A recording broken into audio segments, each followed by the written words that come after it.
देखो संस्कृत का एग्जाम हो या हिंदी का एग्जाम हो, उसमें तत्सम और तद्भव आते हैं। लगभग 5 नंबर का हिंदी और संस्कृत में मिला के आपको तत्सम और तद्भव आते हैं। तो लॉजिकली आपको इतना आसान भाषा में समझा दूंगा कि आप तत्सम और तद्भव आसानी से पहचान पाओगे। देखो ज्यादा इसमें लॉजिक नहीं है, एकदम सिर्फ देख कर बता पाओगे कि कौन सेंटेंस तत्सम है और कौन सा सेंटेंस आपका तद्भव है। चलिए समझते हैं। देखो तत्सम जो होता है संस्कृत रूप होता है और तद्भव जो होता है वो हिंदी रूप होता है। यदि कोई सेंटेंस संस्कृत में पूछ रहा है तो इसका मतलब है कि वो आपका तत्सम है। यदि कोई सेंटेंस आपका हिंदी रूप में पूछ रहा है तो इसका मतलब है कि वो तद्भव है। देखो तत्सम मतलब संस्कृत से निकला वर्ड, ठीक है, और तद्भव मतलब हिंदी से निकला वर्ड। देखो जैसे एग्जांपल अग्नि, अग्नि क्या है, हम लोग आग हिंदी में कहते हैं लेकिन अग्नि संस्कृत वर्ड हो गया। इसका मतलब अग्नि जो है आपका तत्सम है लेकिन आग जो है तद्भव है। जैसे जो संस्कृत से निकलेगा ना तो आंख मूंद कर बोलेंगे कि वो आपका तत्सम है, लेकिन जो सेंटेंस आपका हिंदी से निकला है इसका मतलब वो तद्भव है। तो इस जैसे देख सकते हैं अग्नि, अग्नि संस्कृत वर्ड है। अमृत, आम्र, कोकिल,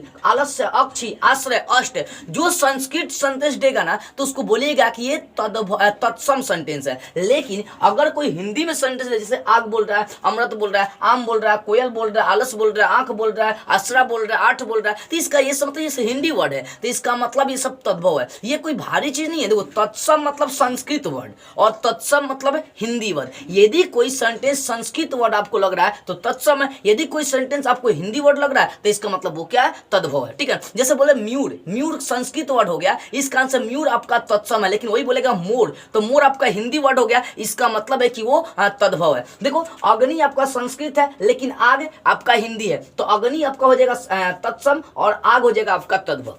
ठीक है, अमृत आपका संस्कृत वर्ड है लेकिन अमृत जो है ना हिंदी वर्ड है, तो अगर जो अमृत है ये आपका हो जाएगा तत्सम, जबकि अमृत हो जाएगा आपका तद्भव। बस डिफरेंस ज्यादा का नहीं होता। अगर कोई सेंटेंस संस्कृत में है तो वो आपका तत्सम, अगर कोई सेंटेंस आपका हिंदी में तो वो आपका तद्भव हो जाएगा। ठीक है, जैसे आम्र बोल रहे हैं, आम्र संस्कृत वर्ड है लेकिन आम जो है ना वो आपका हिंदी हो। देखो आम्र, आम्र, आम्र, आम्र संस्कृत वर्ड हो जा रहा है लेकिन आम क्या है आपका हिंदी वर्ड है, तो आम्र संस्कृत है मतलब आम्र आपका तत्सम हो जाएगा और आम आपका तद्भव हो जाएगा। ठीक, कोकिला, देखो कोकिला का हिंदी होता है कोयल, कोकिला, कोकिला, कोकिला, कोयल का नाम सुना है, तो कोकिला जो वर्ड है वो आपका संस्कृत है लेकिन कोयल आपका हिंदी है, तो इसका मतलब कोकिला तत्सम है और कोयल आपका तद्भव है। बस नॉर्मल तो तरीका है पहचानने का, जो संस्कृत में होगा वो तत्सम, जो हिंदी में होगा वो तद्भव। ठीक है, जैसे आलस्य बोल रहे हैं तो आलस्य संस्कृत वर्ड है लेकिन आलस हिंदी वर्ड है, तो जो संस्कृत है वो तत्सम, जो हिंदी है तद्भव, तो आलस्य तत्सम होगा और आलस आपका तद्भव होगा। जैसे अक्षी, तो अक्षी का हिंदी होता है आंख, अक्षी का मतलब आंख होता है, तो अक्षी संस्कृत वर्ड है, इसका आंसर आपका तत्सम और आंख आपका हिंदी वर्ड है, इसका आंसर तद्भव। ठीक है, जैसे बोलते हैं आश्रय, तो आश्रय संस्कृत वर्ड है क्योंकि इसका हिंदी आसरा होता है, तो आश्रय तत्सम और आसरा जो होता है वो आपका